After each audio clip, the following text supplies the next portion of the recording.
Olá a todos, bem-vindos ao canal.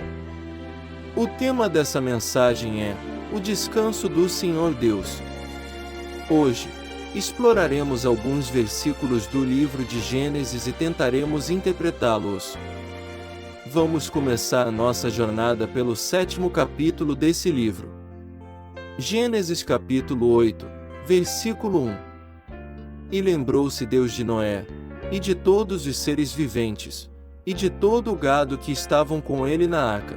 E Deus fez passar um vento sobre a terra, e aquietaram-se as águas. Na Bíblia aparecem vários eventos em que o Senhor Deus usa ventos para trazer punição ou livramento. Foi assim com a praga dos gafanhotos, tanto na hora de enviá-los ao Egito quanto na hora de removê-los. Também foi assim na abertura do Mar Vermelho, e também nos 7 anos de seca que o Egito passou na época de José. Aqui vemos Deus usar o vento para aquietar as águas.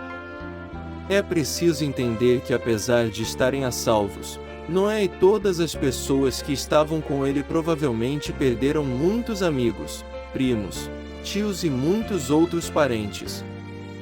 Se o ser humano nos dias de hoje, que vive cerca de 70 anos, já acumula muitos amigos e parentes, imagina naquela época em que vários homens viviam mais de 900 anos.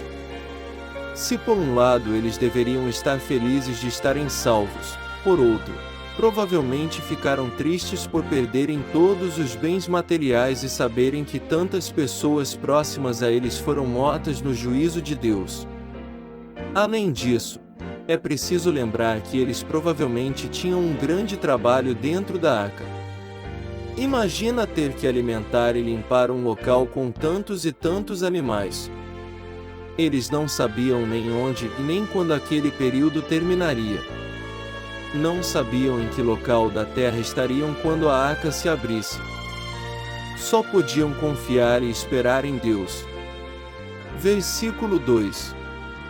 Cerraram-se também as fontes do abismo, e as janelas dos céus, e a chuva dos céus deteve-se. Tanto o céu quanto o abismo ficaram estáveis, sem nada saindo de cima ou de baixo.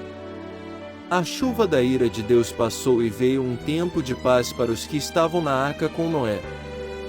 Versículo 3. E as águas iam se escoando continuamente de sobre a terra, e ao fim de 150 dias minguaram. É importante entender aqui os significados dos números. No capítulo 7 de Gênesis é dito que as águas subiram até 15 côvados acima dos montes e prevaleceram sobre a terra por 150 dias. Tanto 15 quanto 150, que é o seu múltiplo, apontam para um mesmo significado aqui.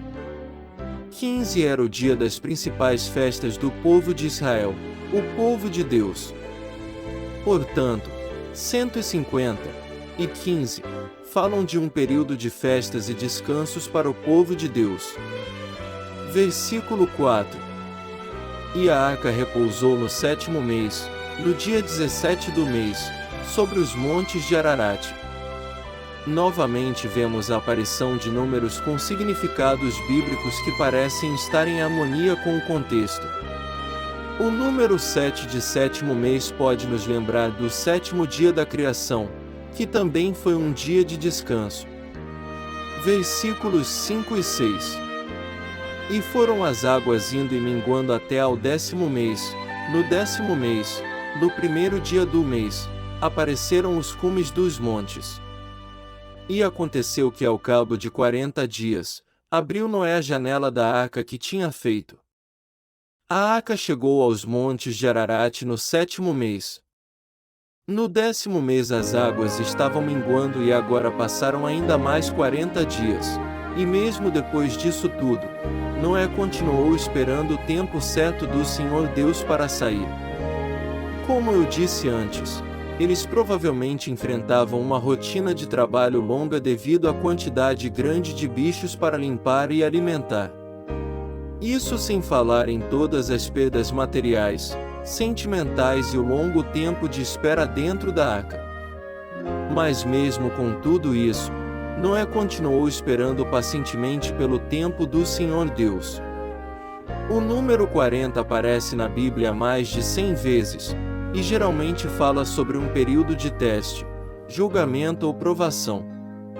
Será então que depois de um período de descanso poderia vir um novo teste?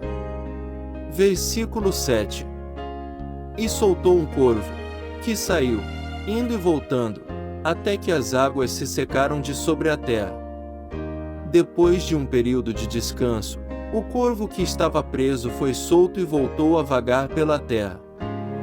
Qual poderia ser então o significado de tudo isto?